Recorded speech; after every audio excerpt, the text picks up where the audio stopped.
There is a kind of silence that doesn't feel like peace. It feels like a held breath. Like the moment just before something breaks wide open and changes everything that came before it. That is the silence that filled a small Ohio courtroom on a Tuesday morning in March, when a man named Derek Calloway leaned forward, picked up a pen, and signed his name on a set of divorce papers. He did it quickly, almost eagerly, the way a man signs something when he believes he is finally getting exactly what he wants. He didn't look across the table. He didn't look at her, because in his mind, the most important chapter of his life was not ending in that room. It was waiting for him outside the courtroom door, dressed in a tailored coat, wearing a watch that cost more than most people's monthly mortgage. He believed he was walking towards something better. He had no idea he was walking away from everything. And here is the thing about Nora Calloway. She didn't cry. She didn't raise her voice. She didn't plead. She sat across that table in a modest gray cardigan, hands folded in her lap, and when Derek slid those papers toward her, she looked at them for exactly 3 seconds. Then she picked up her own pen, signed her name with the same quiet handwriting she used to grade her students' papers, and set the pen down. Her attorney, a sharp woman named Renata Summers, said nothing. She didn't need to, because Renata Summers knew something that Derek Calloway did not. Something that would take Derek the better part of 6 months to discover. Something that, once he found it, would force him to sit alone in a room and ask himself a question he had never once thought to ask during 7 years of marriage. How well do you really know the person sleeping next to you? Before we go any further, we want to hear from you. Drop a comment right now and let us know where you are watching from. We would love to hear from you. And if you are new here, hit that subscribe button so you never miss any of our upcoming videos. Because if this story already has you leaning in, trust me, you're going to want to stay till the very end. What is coming will stop you cold. Now here is what we know on the surface. Derek Calloway was a regional sales manager from Dayton, Ohio. Self-made in the way that a certain kind of American man takes pride in. He worked hard. He built something from nothing. He measured himself, the way many men of his generation do, by what he could provide, what he could afford, and how it all looked from the outside. And for a long time, none of that was a problem. He had a good job, a nice house in the Columbus suburbs, a wife who taught 4th grade and never complained about anything. By most measures, Derek Calloway had it together. But there is a particular kind of restlessness that takes hold of a man when he starts measuring his life not against what he has built, but against what someone else appears to have. And that restlessness is where this story really begins. Because somewhere along the way, Derek Calloway stopped looking at what was in front of him and started looking at what was standing in the corner of a company gala with a glass of champagne and a CFO title on her business card.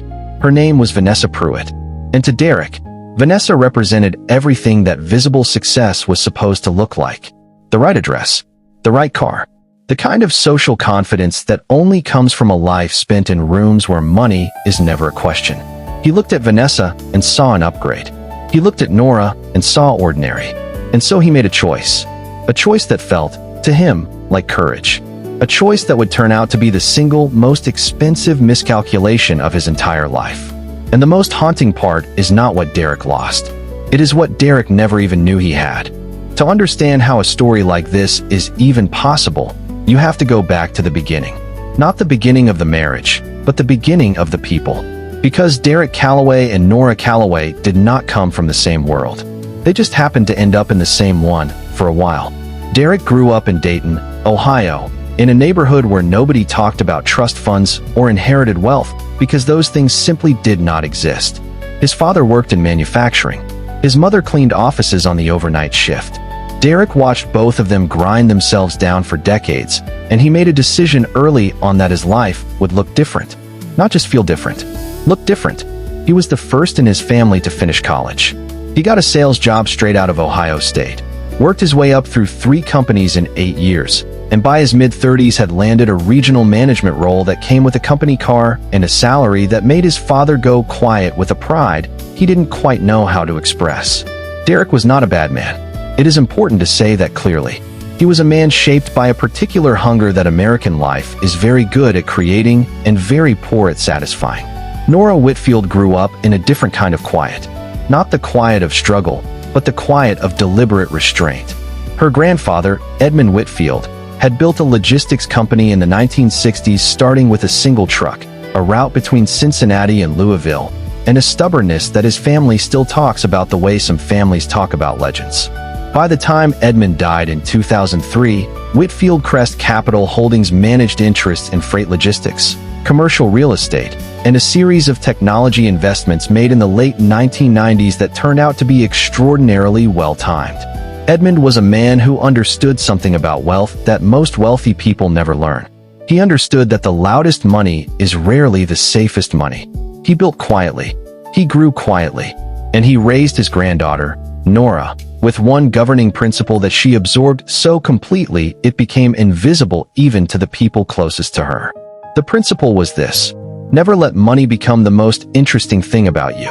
Because the moment it does, you will never know again whether the people around you are there for you or for it. Nora became sole trustee of Whitfield Crest Capital Holdings at the age of 30, 2 years before she ever met Derek Calloway. The trust, by that point, had grown to a valuation that would have made headlines if anyone had been paying attention. But nobody was paying attention because that was precisely how Edmund had designed it. The holdings were layered through a series of private entities registered across 3 states. There were no press releases, no charity galas with Nora's name on a plaque, no social media presence of any kind. When Nora left her role in international finance in her late 20s and came back to Columbus to teach elementary school, her colleagues thought she was idealistic. Her neighbors thought she was modest. Her friends thought she was just one of those people who genuinely loved children. All of those things were true. None of them were the whole picture. Because every evening, from a laptop on her kitchen table, Nora Whitfield reviewed quarterly reports, corresponded with her attorney, and quietly managed a family legacy worth more than $2 billion. Then she closed the laptop, graded some spelling tests, and went to bed. They met at a backyard barbecue in the summer of 2009. A mutual friend from Derek's sales network. Nora had just returned from 3 years overseas and was settling back into Columbus life. She wore a sundress and talked about her students the way people talk about something they love without needing anyone else to validate it. Derek later told friends she was the most grounded person he had ever met. That was the word he used. Grounded. There was something about her stillness that drew him in. In a life that had always been about motion, about climbing, about proving something, Nora's stillness felt like an answer to a question he hadn't known he was asking. They dated for 14 months. He proposed on a Thursday evening in November at the kitchen table, without a reservation or a ring box because he hadn't planned it. He just looked at her and knew. She said yes before he finished the sentence. By most accounts, the early years of the marriage were genuinely good. Derek was advancing at work. Nora was thriving in her classroom. They bought a house in a suburb outside Columbus, argued occasionally about small things, and built a life together that looked, from the outside, like exactly what it was. 2 people who had chosen each other and were trying to make it work. But there is a particular pressure point in a marriage that doesn't announce itself. It accumulates. It gathers in the spaces between conversations that don't happen and resentments that don't get named. For Derek, that pressure point was tied to something he would have struggled to articulate honestly even if you had asked him directly. It was the feeling, quiet at first and then louder as the years passed, that he was not being seen. Not by Nora, exactly, but by the life he was living. He wanted recognition. He wanted a particular kind of external confirmation that the work he was doing amounted to something. That he was the kind of man other people looked at and thought, that man has made it. Nora never gave him that reflection, not because she didn't love him, but because she genuinely did not think about life in those terms. She never compared their home to anyone else's. She never mentioned what other husbands made. She was not impressed by titles or zip codes. And to Derek, in those increasingly restless years, her contentment started to feel less like peace and more like a ceiling. He didn't understand, yet, that her contentment came from a place he had no map to. He just felt it as a kind of absence. And absence, in a marriage, has a way of opening doors. The company gala where Derek met Vanessa Pruitt was held in November of 2019 at a downtown Columbus hotel. Derek had been invited through a professional contact. One of those networking events where the drinks are free and everyone is quietly assessing everyone else. He was standing near the bar when he saw her. Vanessa Pruitt was the CFO of a regional property development firm, and she carried herself with the specific kind of authority that comes from years of being the most qualified person in a room and knowing it. She was not simply attractive. She was composed in a way that communicated competence before she said a single word. Derek introduced himself. She had a card ready before he asked. They talked for 40 minutes. He told Nora about it that night. Casually, the way you mentioned someone interesting you met at a party. Nora asked a few polite questions and went back to the essay she was grading. She did not feel threatened. She had no reason to. Not yet. Over the next several months, Derek and Vanessa crossed paths at 3 more industry events. What began as professional contact gradually became something else. Something Derek told himself, for a while, was just friendship. But he started coming home later. Started checking his phone at dinner. Started answering questions from Nora with a distracted half-attention that she noticed, but did not immediately name.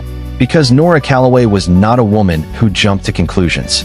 She was a woman who watched and waited and gave people room to be honest before she decided what she was looking at. She gave Derek that room for the better part of 6 months. He did not use it honestly.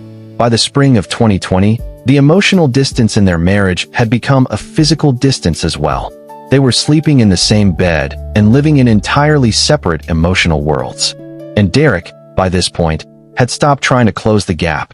He asked for the divorce on a Tuesday evening in March of 2021. He had rehearsed it.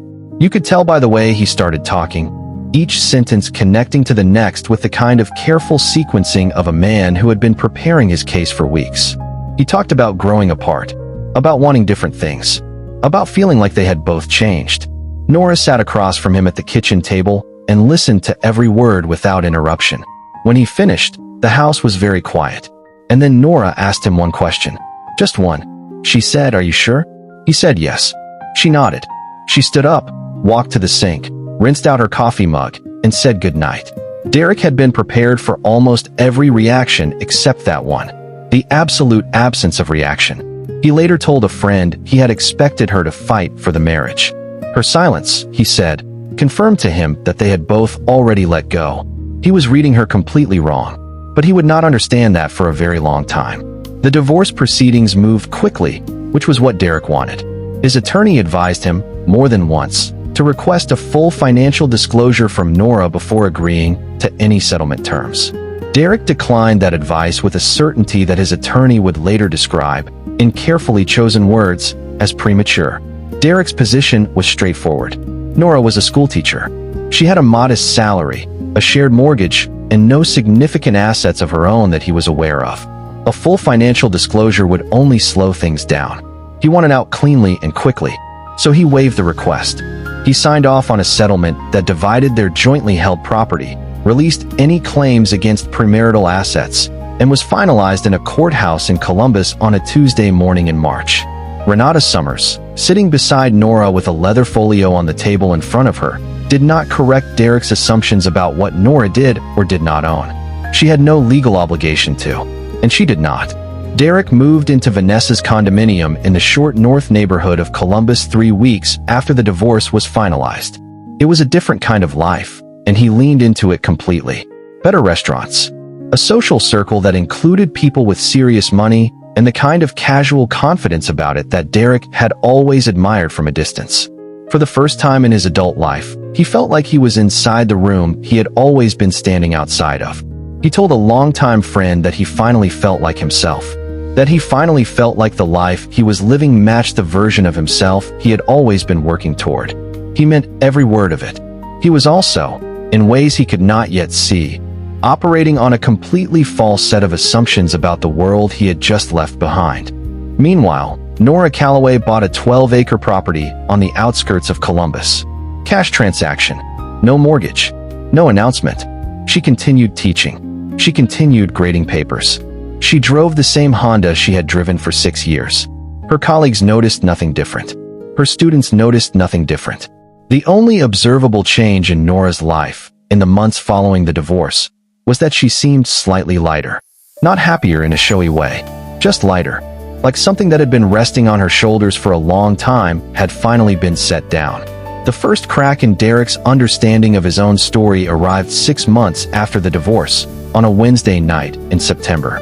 His brother-in-law, a man named Gary who worked in commercial lending, was running routine background checks on a potential business partner. He was using one of the professional database tools common in financial due diligence, and he had been at it for several hours, cross-referencing names and entities, when something stopped him. He recognized a name attached to a holding company. He recognized it because he had heard it at Derek and Nora's wedding reception. He sat at his desk for a long moment. Then he picked up his phone and called Derek. His voice, Derek later recalled, had a flatness to it that didn't match the words he was saying.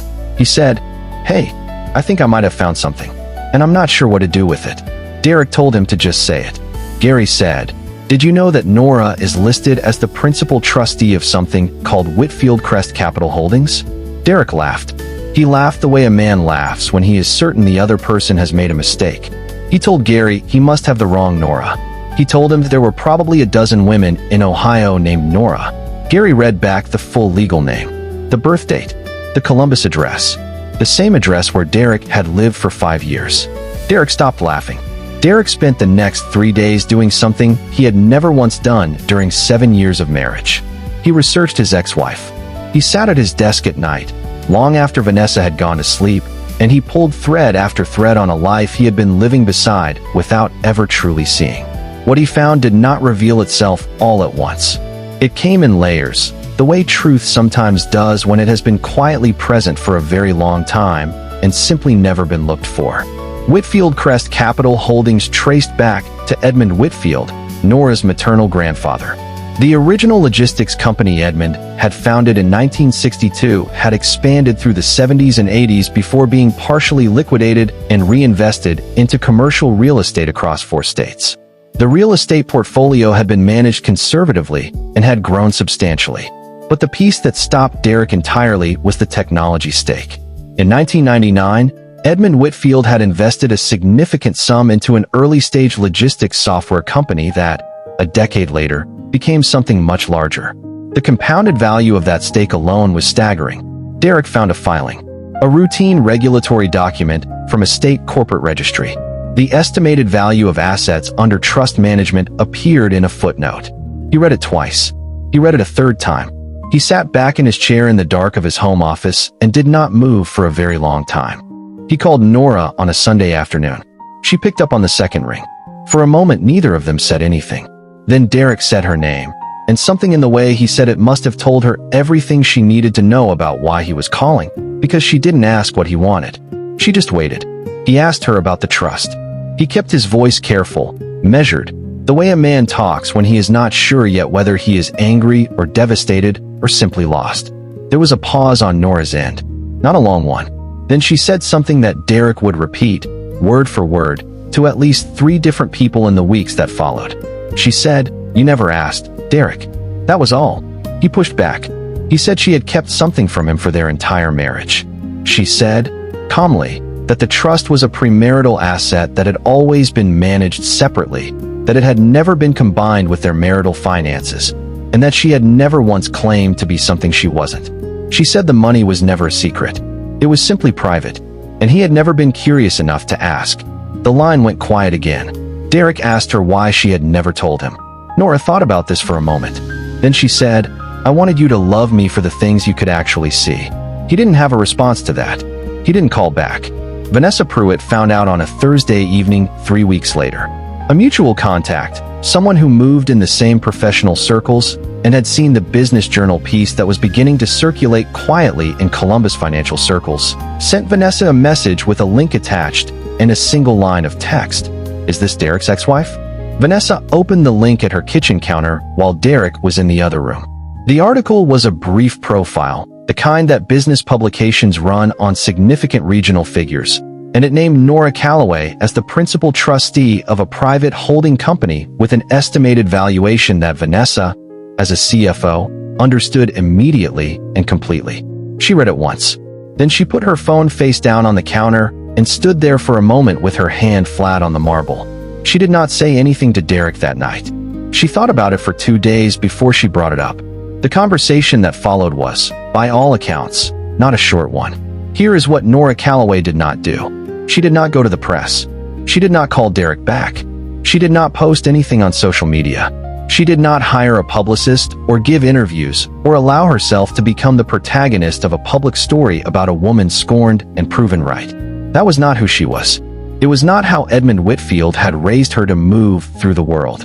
What Nora did instead was something that, when people in Columbus eventually learned about it, had a particular quality that was hard to describe and harder to forget. In the fall of 2021, through the Whitfield Crest Family Trust, Nora funded the complete renovation of 3 elementary schools in the Columbus City School District, the district where she had taught for 9 years. New roofs, updated classrooms, a technology infrastructure upgrade that the district had been requesting for the better part of a decade without the funding to make it happen. The donation was made anonymously. The Columbus Dispatch ran a story in November of that year about a mystery donor who had transformed 3 schools overnight. Teachers and principals were interviewed. Students were photographed in new computer labs.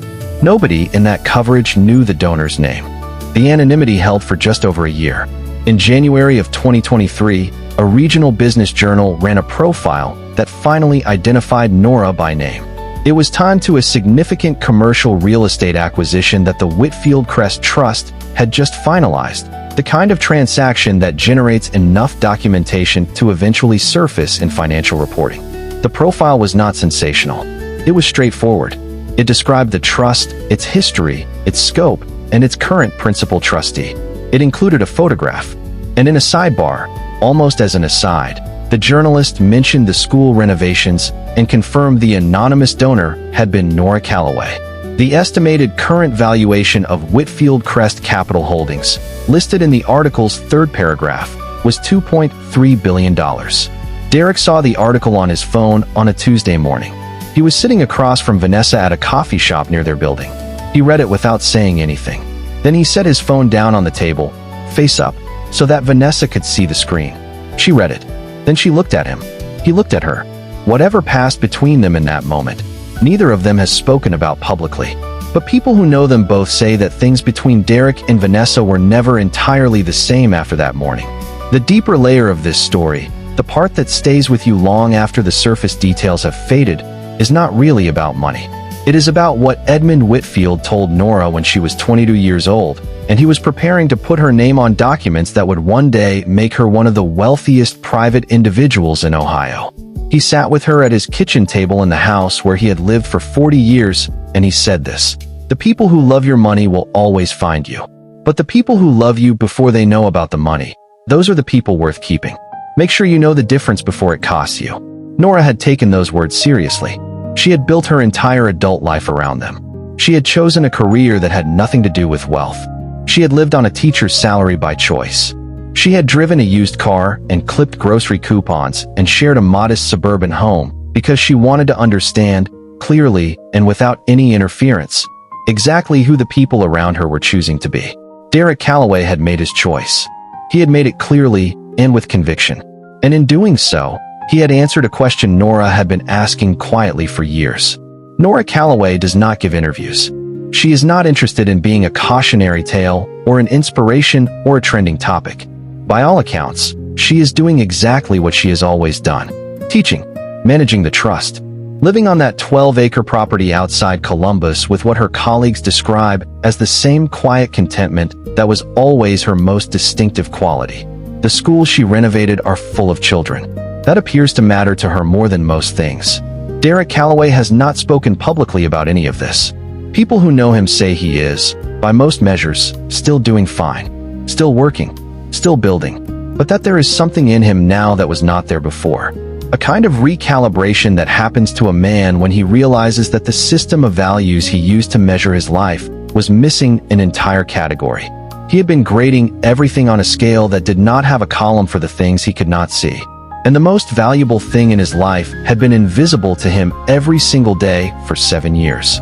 There is a question worth sitting with at the end of a story like this. Not whether Derek was a villain, because he wasn't. Not whether Nora was a saint, because those categories are too simple for what actually happened here. The real question is this: we spend so much of our lives reading the room, sizing people up, calculating worth, comparing what we have to what someone else appears to have. Derek Calloway looked at the woman who had been sitting across from him for 7 years and saw ordinary. He looked at a woman he had known for 8 months and saw exceptional. And the measure he was using, the only measure he had ever been taught to trust, was the measure of what was visible, what showed up in the room. what sat on the surface. The most valuable thing in his life was underneath the surface. He never looked. The question is not whether Derek made a mistake. The question is how many of us are using the same measure right now, today, and what it might be costing us without our ever knowing it. So here is what we want to know, and we genuinely want to hear from you in the comments. If you were in Nora's position, knowing everything you know, would you have told him? Would you have revealed the trust before the wedding, during the marriage, at the divorce table? Or would you have done exactly what she did and let the silence speak for itself? There is no right answer, but we have a feeling this one is going to split the room. Drop your thoughts below. And if this story made you stop and think about something in your own life, share it with someone who needs to hear it. Hit that subscribe button because the next story we are telling is one that took 12 years, 2 continents, and 3 court cases before the truth finally came out. And it is unlike anything we have covered yet. We will see you there.